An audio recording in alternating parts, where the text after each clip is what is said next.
আন্দোলন করেছিলাম, আপনারা সাক্ষী। আমরা প্রধানত 3টা দাবি নিয়ে আমরা দীর্ঘ 16 বছর আন্দোলন করেছি। প্রথম দাবি ছিল এই ফ্যাসিবাদী সরকারের পদত্যাগ, ফ্যাসিবাদী সরকারের পতনের মধ্য দিয়ে একটি গণতান্ত্রিক সরকার প্রতিষ্ঠা। 2 নম্বর দাবি ছিল সকল সাংবাদিক হত্যার বিচার, এবং 3 নম্বর দাবি ছিল সকল বন্ধ গণমাধ্যম খুলে দেয়া। এর বাইরেও কিছু দাবি দেওয়া ছিল।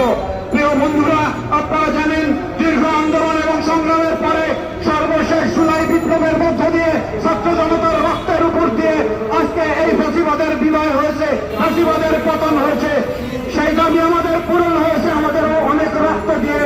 তাই আবু সাঈদ সহ সহস্রাধিক ছাত্র জনতার রক্তের উপর দিয়ে আজকের গণতন্ত্রের বিজয় হয়েছে। কিন্তু আর 2টি দাবি এখনো আদায় হয়নি। আর একটি হচ্ছে যে সাংবাদিক হত্যার বিচার এখনো হয়নি।